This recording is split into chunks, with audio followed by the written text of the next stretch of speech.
It was just another evening, quiet, uneventful, when everything changed. I had just gotten home from work, feeling the exhaustion of the day weighing down on me. My apartment was on the quieter side, nestled in a part of the city that felt a little more isolated than the rest. The kind of place that you don't pay much attention to, but somehow it always felt like the air was a little thicker, heavier. That night, as I entered my apartment, I noticed a strange chill in the air. It wasn't cold, just a shift in the atmosphere, like something unseen had quietly entered the room with me. I shook it off, trying to chalk it up to the fact that I was tired, probably just a little too much on my mind. I hung up my coat, set down my bag, and decided to relax for the evening. But then the sound came. It was a sharp, sudden bang, like something heavy had fallen. Maybe from the kitchen. I froze, listening. The house was silent again for a second. But there it was again. The noise echoed through the room, and I couldn't shake the feeling that I was no longer alone. I called out, "Hello," but there was no answer. My apartment was empty, or so I thought.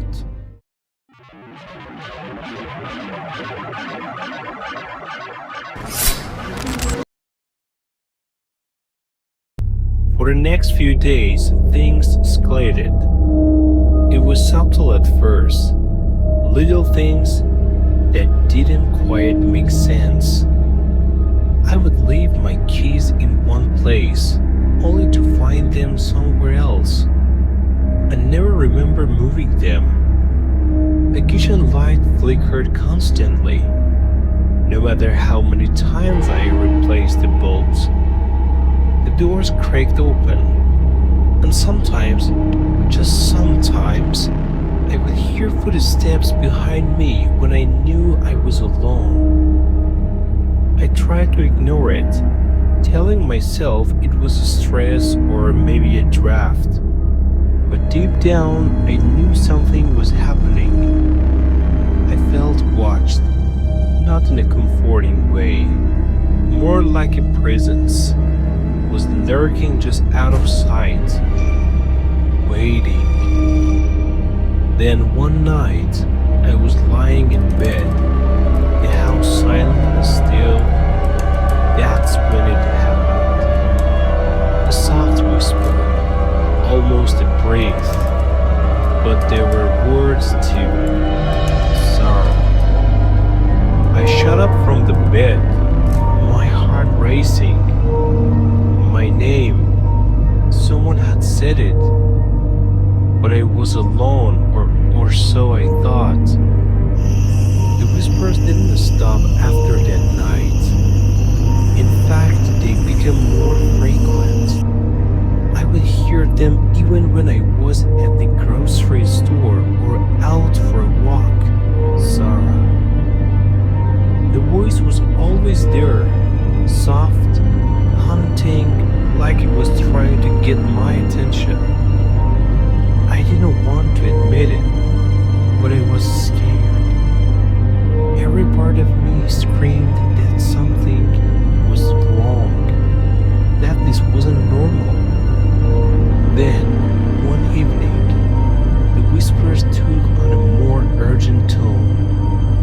Sarah, I'm here. That night, it all began. I was sitting in the living room, trying to distract myself with a book when the air suddenly went cold. Freezing cold. I stood up quickly, confused, and looked around. The temperature drop was drastic, like a window had been opened, but all the windows windows were shut. Then, from the corner of my eye, I saw something. A figure. At first, I thought it was just my imagination. Maybe a trick of the light. But no. The figure stepped forward, glowing faintly in the dim light of the room. I could see through her. But she was there, standing in front of me. Her features were soft but sad. She had long dark hair and wore a simple white dress, something old-fashioned, out of place for a modern apartment. She looked at me with an expression I couldn't read. There was something about her, something tragic, yet calming, and in that moment I knew she wasn't here to hurt me. Before I could speak, the figure spoke first. "I'm here to help you, Sarah," she whispered. Her name was Evelyn, and she was, in fact, a ghost. But she wasn't like the terrifying spirit you see in movies. She was different. Her presence was calming, like she had been waiting for me. And she explained to me, in a fragmented images, who she was. Evelyn had once lived in this very building. The apartment I know called home had once been part of an old grand house, built long before the city had grown around it.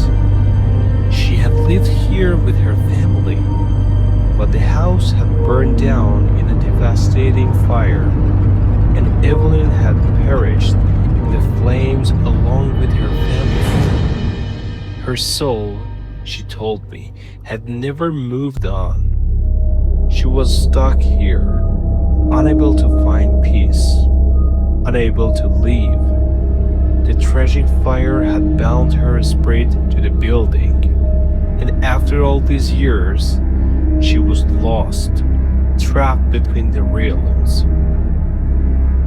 Her appearance wasn't just a coincidence. She had chosen to reveal herself to me for a reason. I wasn't the first to feel this strange presence in the apartment. Several other tenants had experienced the same eerie occurrences, but Evelyn had never been able to reach them, to make them understand. But now she said I was different. Evelyn wasn't alone in this building. She spoke of something far darker, a malevolent force that had taken root within the walls over the years. This entity wasn't just a lingering spirit. It was something far worse. It had been feeding off the fear and misery of those who lived in the building, growing stronger with each passing day. It was this dark force, she said, that had caused the fire, that had destroyed her family, and that had caused the suffering of so many others. And now, it had set its sights on me. I didn't want to believe her, but then the signs began to grow stronger. The noises in the walls, the chilling cold that would sweep through the apartment at night, the shadows that moved on their own. The dark force was growing stronger, and Evelyn, who had always tried to fight it, was powerless against it alone. But she didn't want me to be afraid. She needed my help. I had no choice but to confront it. With Evelyn's guidance, I began to uncover the history of the building. I learned of the families that had lived there, the lives that had been lost, and the dark force that had followed them all. It was though the building itself had become a nexus of pain, its foundations soaked in sorrow and anger, and the dark force, it seemed, was feeding off that pain, growing stronger each day. Every tenant, every person who had ever lived there had been drawn to it. But Evelyn had never given up, even in the face of this overwhelming power. She had tried to stop it on her own, but now she needed my help to confront it once and for all. The night of the final battle arrived. The atmosphere in the apartment had changed. There was an energy in the air, a cracking tension that I couldn't ignore. I could hear the whispers, louder than ever before, as though they were trying to drown me in fear. The dark force was in full force, swirling massive shadows and distorted shapes, moving like smoke, but with a tangible malice to it. It was everywhere, in the corners, on the walls, crawling towards me. It felt suffocating, like the very air was turning against me. But then Evelyn appeared, her form glowing brighter than I had ever seen her before. She stood beside me, her presence filling the room with an overwhelming sense of calm. "Don't be afraid," she whispered. "We can do this together." With her energy, I stood tall, focusing all my will on confronting the dark force. I reached out to it, not with fear, but with strength. The force recoiled at the light Evelyn gave off, the strength of her spirit pushing it back. Together, we fought it. I could feel the tension in the air, the crackling of energy as we struggled against the malevolent entity. It fought back, but Evelyn's spirit was stronger, and with a final burst of power, the dark force vanished, dissipating like smoke in the wind. The next morning, everything was quiet. The apartment felt different, lighter, warmer. The heavy presence that had haunted me for weeks was gone, replaced with a tense sense of peace. Evelyn appeared to me one last time, a soft smile on her face. "Thank you," she said, her voice full of gratitude. "You've helped me find peace. You've freed me." And with that, she vanished, her spirit finally at rest. My life has never been the same since. The apartment is peaceful now. There are no more whispers, no more shadows in the corners of my vision.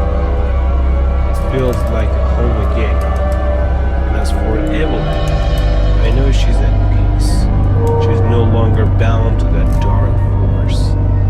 She's free, and I will always remember the ghost who saved me.